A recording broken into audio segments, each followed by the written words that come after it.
Hello students, this is video number 9 on Senvet and now we are near finishing. इसमें मैं दो rules cover करूंगा, rule 7 and 8. In all आपके syllabus में 9 rules हैं, तो लास्ट वीडियो इसके बाद बस एक और.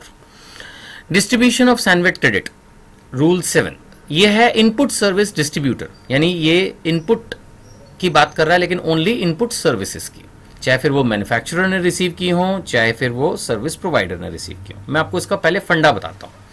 फंडा इसमें यह है कि जैसे कई बार क्या होता है कि जो बिल है सर्विसेज का, जैसे इमेजिन कीजिए कि कोई कंप्यूटर की एमसी है या कोई और चीज है, उसमें जो बिल है वो हेड ऑफिस के नाम आता है, तो पेमेंट भी ऑब्वियसली हेड ऑफिस ने की.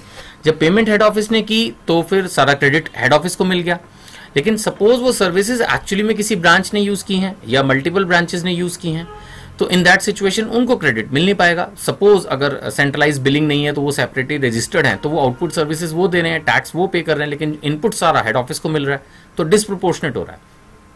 तो इस सिचुएशन में रूल 7 ने सिस्टम बनाया हुआ है कि हेड ऑफिस क्या करेगा, पूरा पेमेंट तो नेचुरली हेड ऑफिस ही करेगा, उसके बाद फिर वो एक तरह से बिल रेज जो है वो कर देगा अपने ब्रांचेस के ऊपर, एक तरह से सेपरेट इनवॉइस वो इशू कर देगा, ये बेसिकली इनपुट सर्विस डिस्ट्रीब्यूटर के रूप में, और फिर वो क्लेम कर लेंगे. मैं एक बहुत सिंपल एग्जांपल लेता हूं. सपोज एक हेड ऑफिस ने अपनी 4 अलग अलग ब्रांचेस के लिए कॉमन कोई सर्विसेज ली, से computer AMC, easiest example to understand. Total उसने जो सर्विसेज ली उसके ऊपर मान लेते हैं सर्विस टैक्स पे किया 40,000, और चारों ब्रांचेस ने मान लेते हैं वो इक्वली यूज की, तो ठीक है 10,000 चारों पे एलोकेट हो जाएंगे. बस एक तरह से हेड ऑफिस 40 का 40 डिस्ट्रीब्यूट कर देगा. ये इसमें कंसेप्ट है इनपुट सर्विस डिस्ट्रीब्यूशन.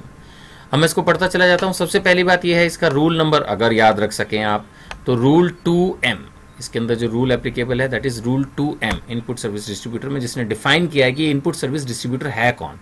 ये बेसिकली एक मैन्युफैक्चरर या सर्विस प्रोवाइडर का ऑफिस है जो कि लाइक कॉमन सर्विसेज अवेल करने के बाद इश्यू करेगा इनवॉइस, बिल और एज द केस में भी चलान, किस पे, अपनी ही ब्रांचेस पे जो उससे कनेक्टेड है.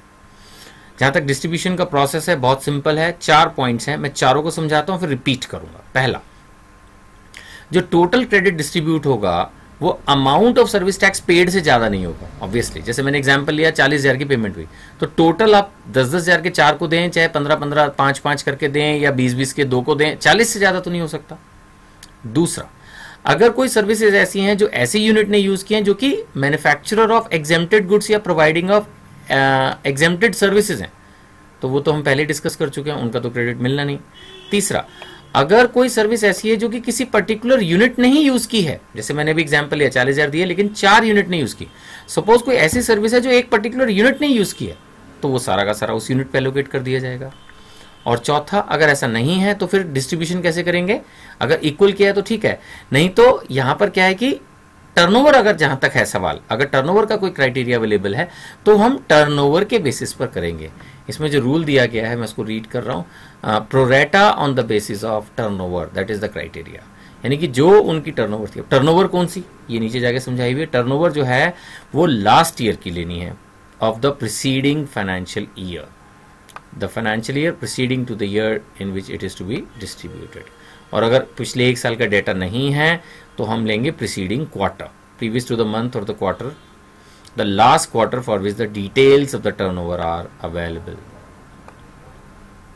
ठीक है जी, ये इसमें रूल है. और लास्ट में है कि जो आपको रिटर्न है वो हाफ ईयरली रिटर्न भरनी है और अगले महीने तक भरनी है, यानी कि जैसे फर्स्ट हाफ ईयर सितंबर में खत्म हो रहा है तो अक्टूबर तक आपको रिटर्न फाइल करनी है. इतने ही इसके अंदर बेसिकली प्रोविजन है. मैं यहां तक रिवाइज करता हूं, फिर इसके आगे रूल 7A है, रूल 8 है. ठीक है, चलेंगे इसके अंदर हम शुरू से एक बार फिर से. इनपुट सर्विस डिस्ट्रीब्यूटर कौन है रूल 2M के हिसाब से, एक हेड ऑफिस है बेसिकली जो मैन्युफैक्चरर या सर्विस प्रोवाइडर है और अपनी ब्रांचेस के लिए कॉमन पेमेंट कर रहा है सेंट्रलाइज बिलिंग सिस्टम में, तो उनको फिर इनपुट सर्विस का जो उसने इनपुट लिया है उसको डिस्ट्रीब्यूट कर रहा है. और जो तरीका है वो ये है कि जो टोटल अमाउंट उसने पे किया है उससे ज़्यादा वो डिस्ट्रीब्यूट नहीं करेगा.